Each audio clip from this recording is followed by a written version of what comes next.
Hey, how's it going, everybody? This is Joe Zaragoza from Code One Maintenance. I am the founder and owner of Code One Maintenance, and I'm here with our director of training, James Chamberlain, and we're going to talk about the benefits of an AMP certificate while you're serving.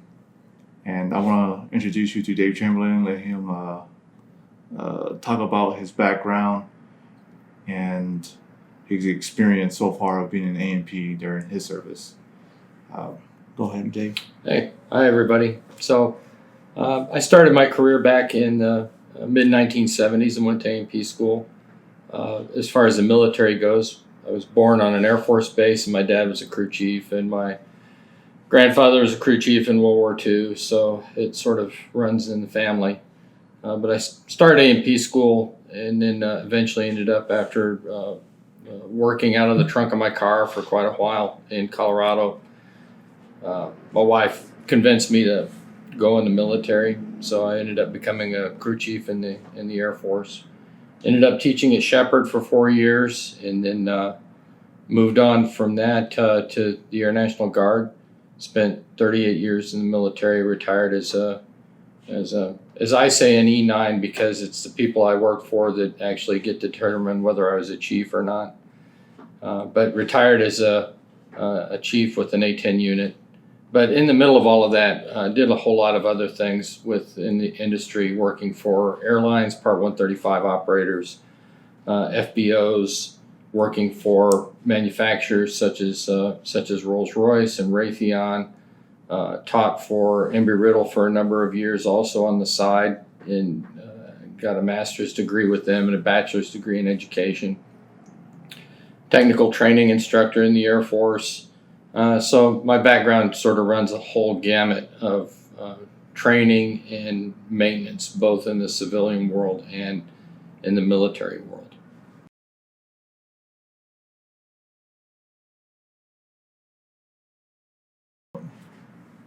AMPs, some even in my own experience, where when I was trying to pursue the AMP, one of my last supervisors in the military told me that uh, why are we going to spend money on you while you're about to get out? And it's kind of common across, at least in the online stuff, where a bunch of people are saying that, right, especially leadership, are talking about how why we're going to give our technicians an AMP and they can use that when they get out, and we're going to be even more shortage of technicians.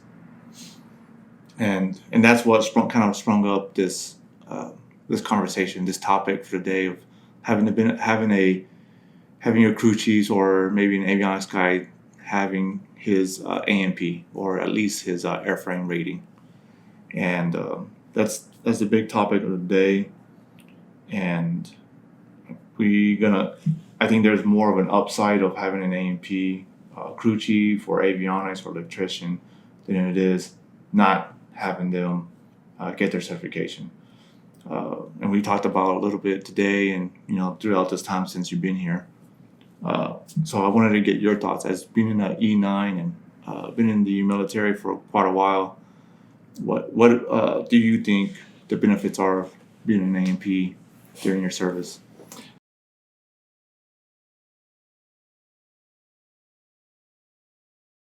Yeah, so one of the big things is, and this has been going on for years, is the topic of morale.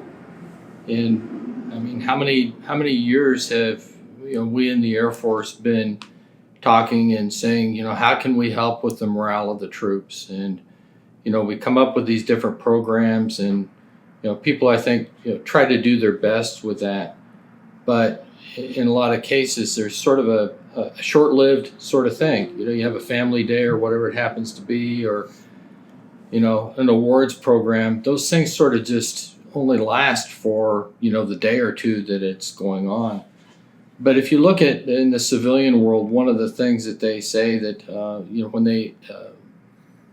when they survey employees and ask them about what sort of things increase your morale and your happiness with your job, a lot of them say it's additional training. And it certainly holds true that people want to be invested in. And so from the military standpoint, you look at yourself, and if you got a degree, a bachelor's degree, or any sort of special certification during your time in the military, whatever it might have happened to have been, I went to the MRM course and became an MRM. I don't remember what level 2 instructor, I think is what it was, which meant that you could go teach other people the MRM course.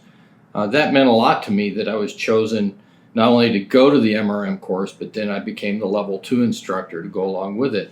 And that lasted for a long time with me. So if you want to do something positive towards people's morale, you can say, hey, I do want you to get your A&P license or your A license or your P license or whichever one it is, because they will see that you are invested in them. So I mean, that's morale is one of the first big things, and it has that lasting effect because since it is a lifetime license, you walk away with that. And what that does too is, in a certain respect, it puts you above your peers. Yeah. You know, I mean, it's not something you lord over them, but certainly you're going to be, you know, a little bit better trained than what they are.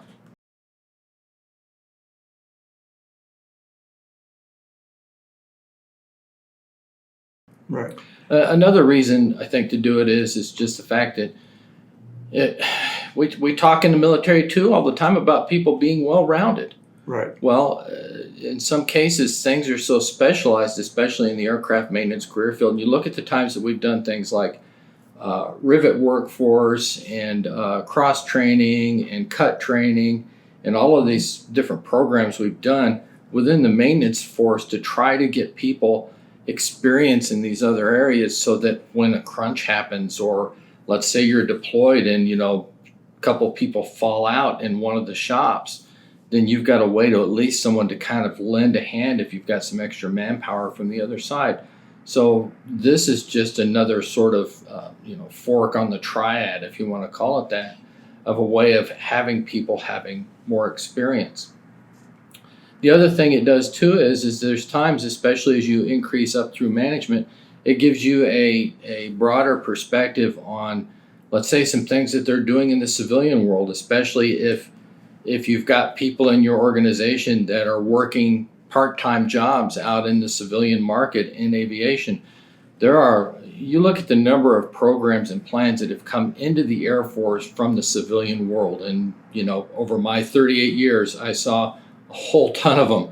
So a lot of them came and a lot of them went, but there's still always pieces of those programs that have a tendency to kind of stick around, and there's incremental improvements that happen because of things. And if you don't have those people out in that civilian world and you're all insulated within just the military in our own little world, you don't get that. And so those people that get that training and have that contact, they can ask questions and say things like, hey, is in the civil world, we don't pre-flight an airliner every single day. We don't look at the airplane from tip to tail every single day. Is there a reason why we're doing it in the military? And yes, there may be reasons that we do that, but it's good to question things, and it's good to say, why? Is there a better way? And you can get that extra experience from that. And on top of it, it's going to help you just as with the experience level of the people that you have working for you. Yeah. They're going to have this other broad range of experience in other areas on the airplane that they can apply. And I can't tell you how many times I've known guys that, specialists came out and they said, well, we don't know what's going on here. This doesn't That's when they seem come right. out on a timely way. Yeah, well, Yeah, she they will don't have to go back. come check it out Right. after waiting for 2 hours. Right. And then they'll be like, okay, I'm going to go back to my shop. Oh, wait, it's turnover time now.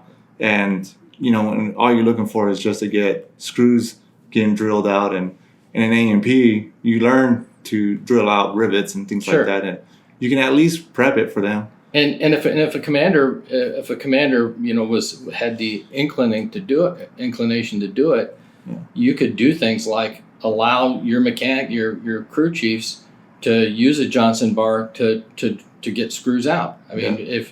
if they can show the sheet metal guys that they know how to do it and do it correctly, Mhm. well, why waste the time waiting for them to go get all their stuff? You might have a Flightline box that has some of your basic sheet metal Yeah. tools there, and you can do that work right then and there. I had an instance where on my 16, one of I think it was a Canopy unsafe peanut light bulb was burned out, and it all got written up, and I'm like, okay, it's the end of the day. I already had the airplane basically put to bed, Yeah. and we're waiting for electric shop to come out. Well, I won't say this officially. I didn't have a peanut bulb in my pocket, but I had a peanut bulb, and I popped out the indicator, and I put the peanut bulb in and pushed it back in, powered up the airplane real quick. The light worked fine.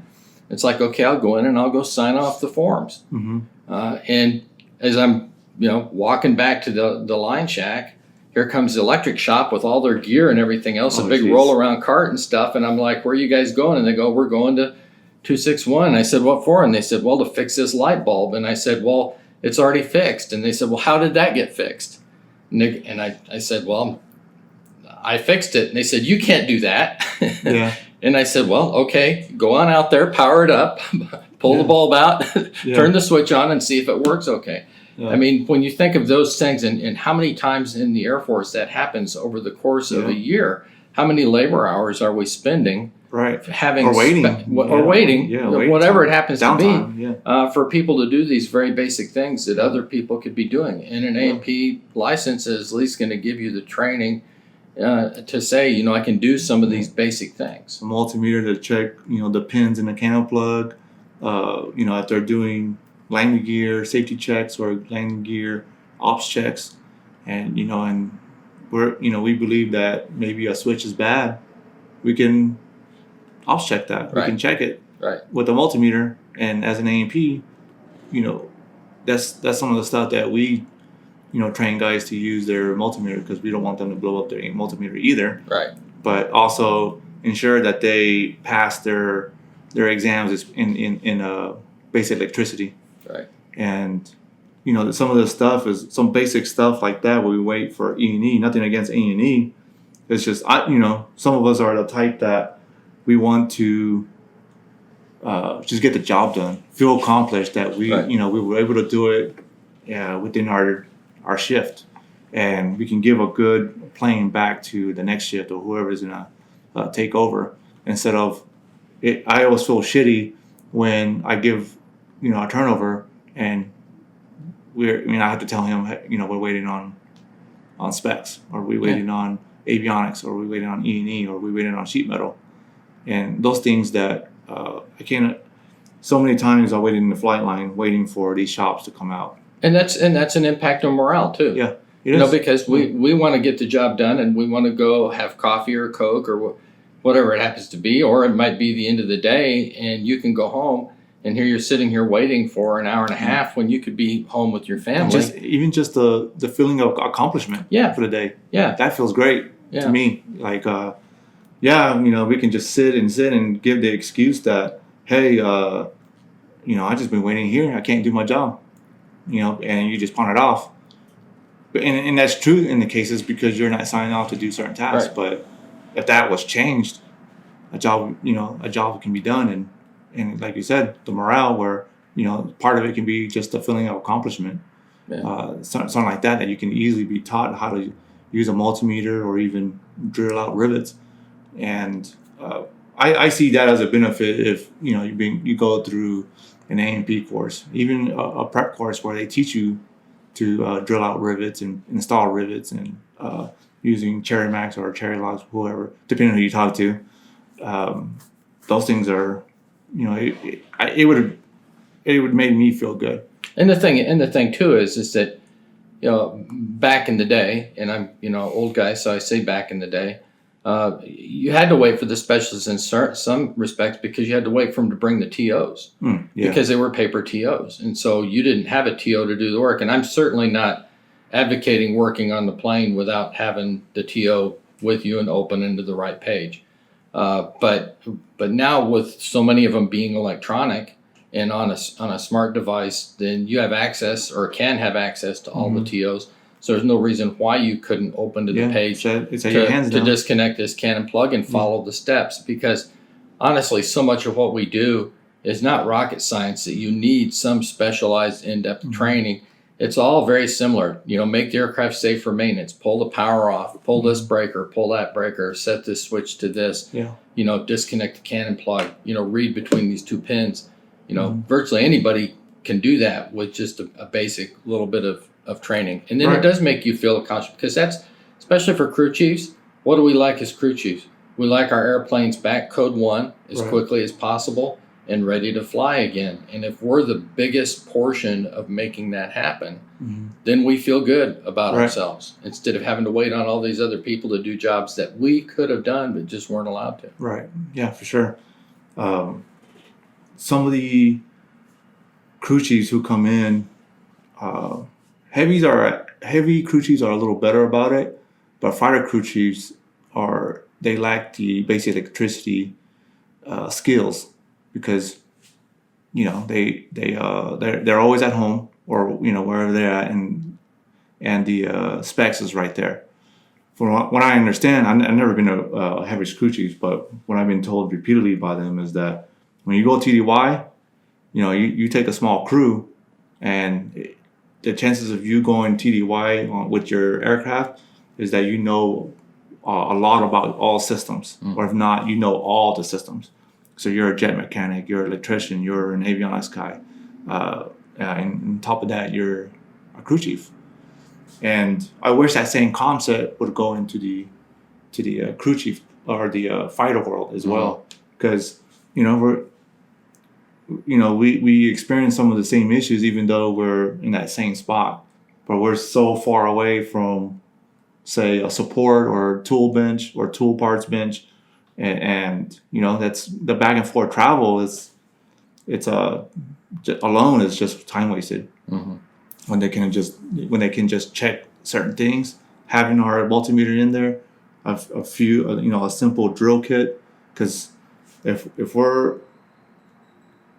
going to be taking out some of these high stress panels, that's going to be tough to take out. Most likely you're going to have a strip screw, and you're going to have to take off that engine panel off of 16, or the ventral panel, where it's always tough. It's always you're going to get at least one stuck screw. You're going to call specs.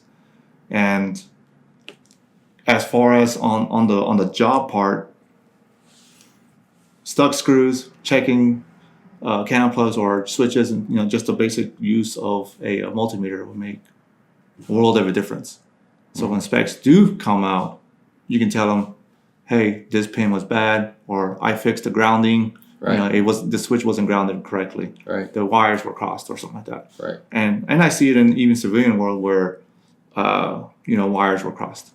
But the simple fix that, instead of just waiting for specs just to reverse the wires, that's instant fix right there. Well, and we do have to think too about things like logistics footprint, and the current thing in the DoD is, how can we do more with less? Which I guess is not current. It's always kind of been that way.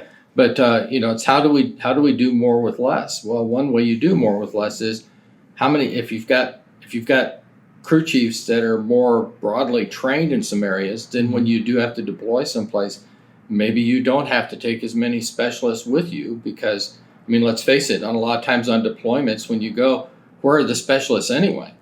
That's right. A lot of times they're in the truck, or they're back in their shack, and they're playing Dungeons & Dragons or whatever it is they happen to be playing at the time. They're going to say, they were like, well, crew chiefs do the same thing. I know, and I'm not putting down. That's the banner that goes back and forth, and we all know that. But the fact is that unless there's something wrong with the jet, then they're not out there. And crew chiefs are out with the jet whether it's good or bad. Right. And so maybe you can reduce your logistics footprint by taking fewer specialists, because you've got people who are trained to do some of these more grunt work type things on the airplanes that you don't have to call the specialists out for. Right. So that just makes you more effective, because you can cover more areas at once with the same number of people.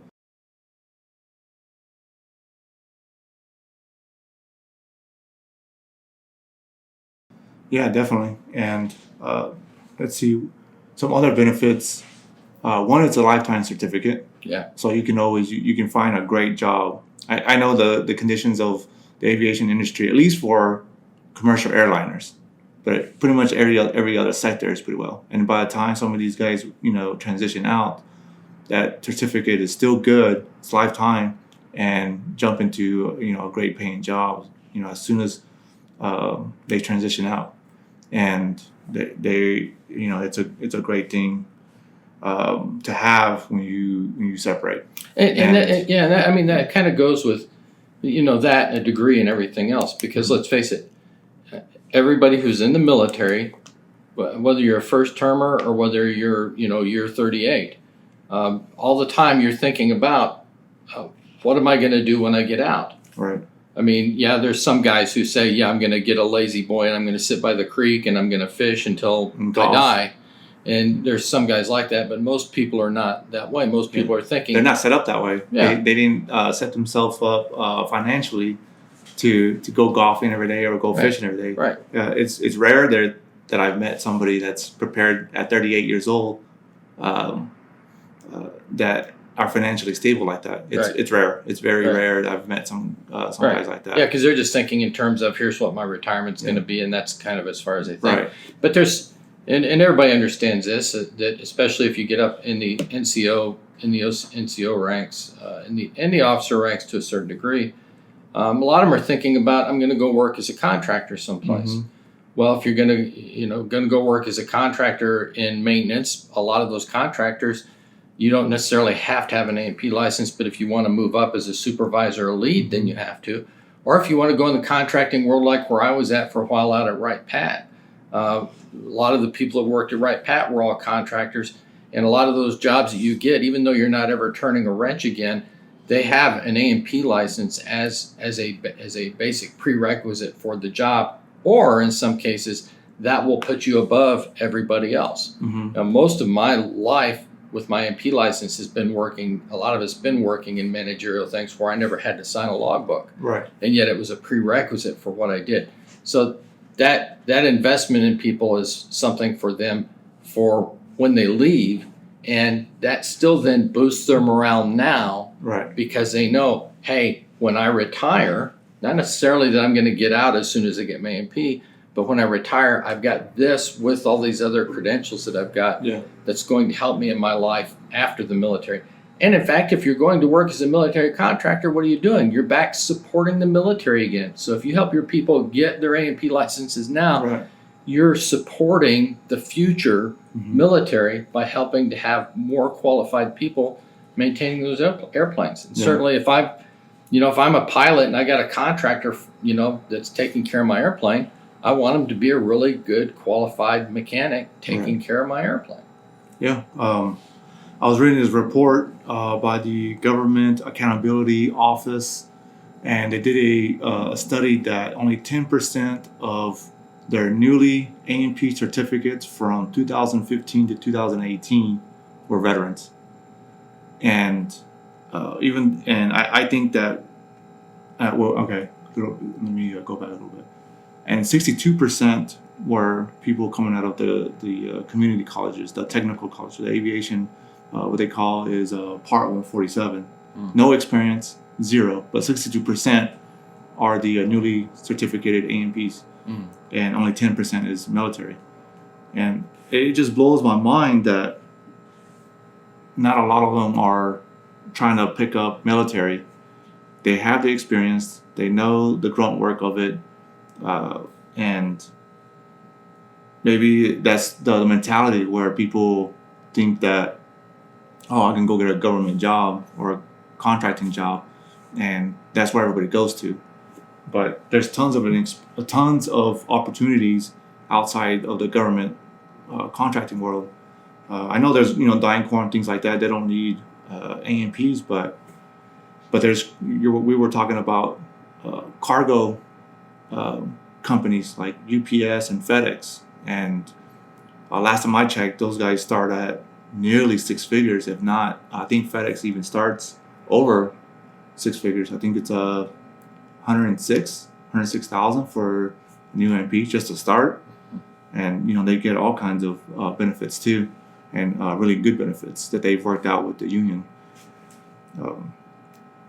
But yeah, I mean, just outside the government contract, there's helicopter maintenance. I know the what is it called? The customs, the border patrol. Working on helicopters. They don't care if you have zero experience in helicopters. They'll take you because you have an A&P. And those guys, the ones on base, start off here at Davis Mountain. They start off at, I want to say, 35 an hour, 30 to 35 an hour, and that's pretty good. And you get benefits and things like that, and you still go TDYs and all that, fun stuff. So outside just government contractors, I believe there's tons of opportunities in the A&P world, or not A&P world, but in the aviation industry. And I think having an A&P, even though it doesn't require you to have it, it's just going to set you above, somebody without it. Yeah, and the other thing that happens too, which a lot of people maybe don't think about, is that if you help someone get their A&P license while they're in, and then they get out, and let's say they're second termer and they leave and they get out and they've got their A&P, and you've still got another 15, 20 years maybe left in the military, and then you get out and go looking for a job. It happens quite frequently that people go look for jobs and they end up interviewing with the person that they worked for. Mm-hmm. And so now you're walking into this office and it's like, oh, you're Staff Sergeant Jones? Didn't you used to work for me? And the guy goes, yeah, well, now I'm a director of maintenance here at this airline. Mm-hmm. And oh, so you want a job? Yeah, well, you were my boss. Well, you know what? If you help that guy get his A&P license, how do you think he's going to think about hiring you when you apply for the job, because you helped him get his A&P license? I mean, there's the aviation, we know in the military, all you got to do is ask 3 people and you can find out about any military maintainer that you want to out there.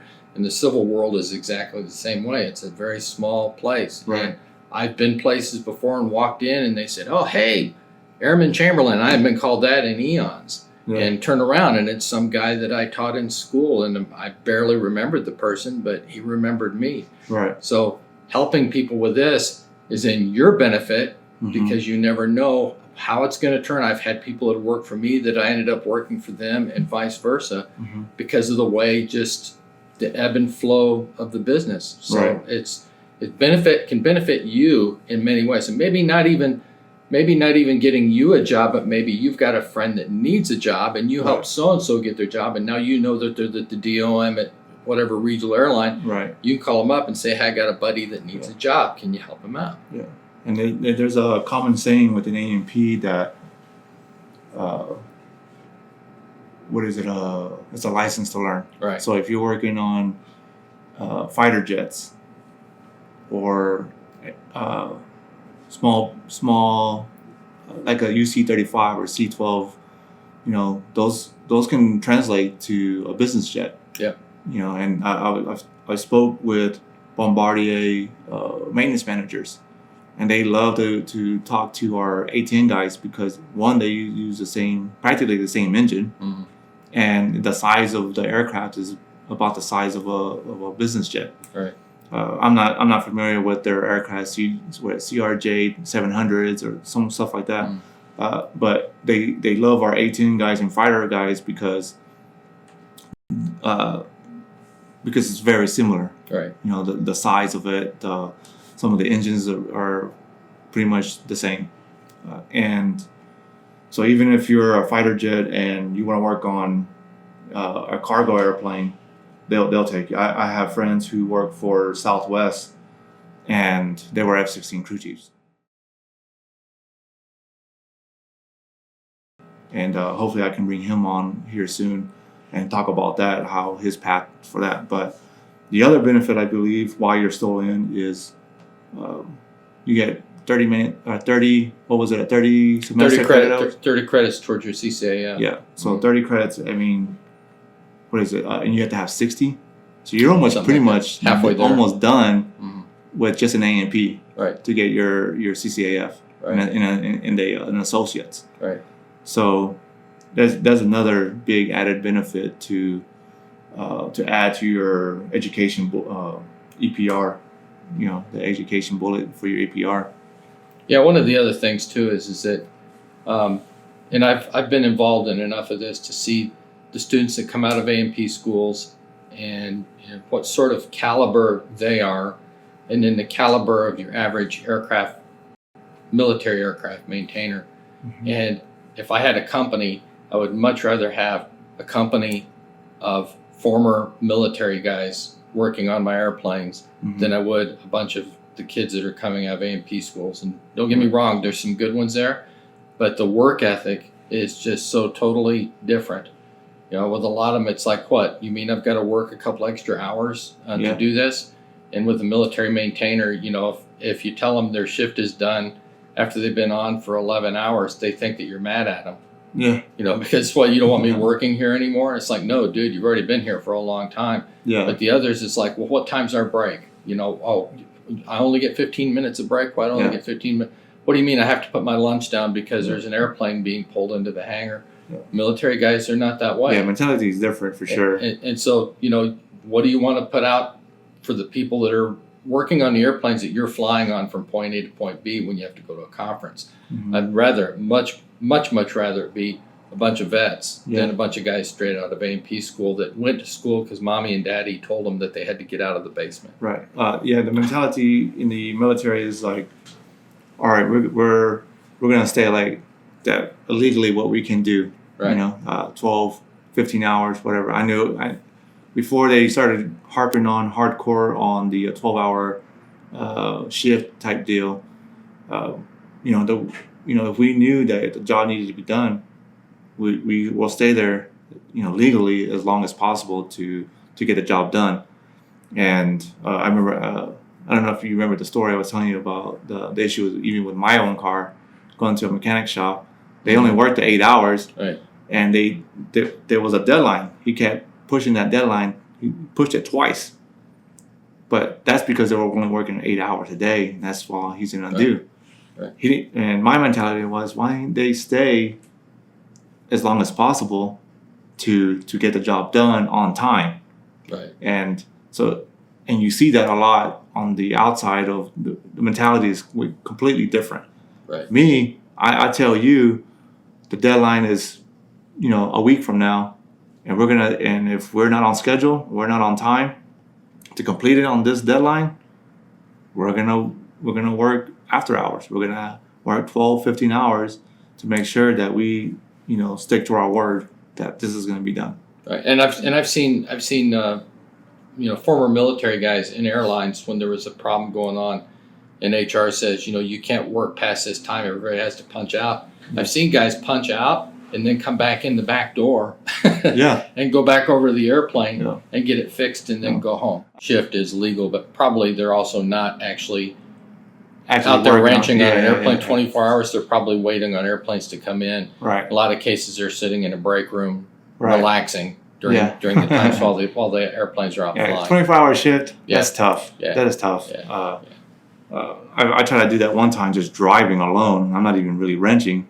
Right. On a same boring road, 24 hours is tough. Oh yeah. Can't even imagine, how fatigued you would be after a shift like that. Yeah, and there's a whole thing with the FAA with human factors and stuff like Right. that, and you wouldn't ever want to have anybody actually working for Yeah. 24 hours straight on a problem. You really Yeah. do have to give 'em- even when I worked maintenance control on the civilian side, I would take my mechanics and make them go to bed for at least a couple of hours Hmm. and get some sleep because it was just Right. they would make too many mistakes. All right. I think we're pretty much those are the big things. The education part while you're still in. It's a lifetime certificate that's gonna let you, after your career in the military, there's opportunities for you to get out. Even more opportunities if you left without it. I can't imagine how many times, or I can't imagine. I know I've heard so many times they talk about, I wish I would have gotten it when I left, before I transitioned out. And then just the morale, having a better work center of having a crew chief office or a spec office full of A&Ps.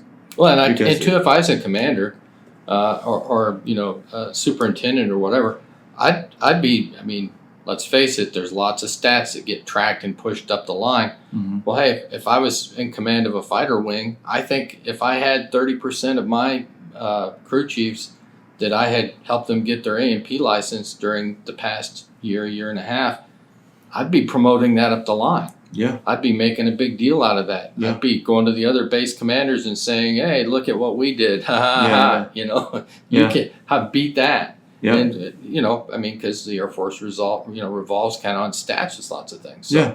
why not? Why not capitalize on that? Right. We all want to see results. Yeah.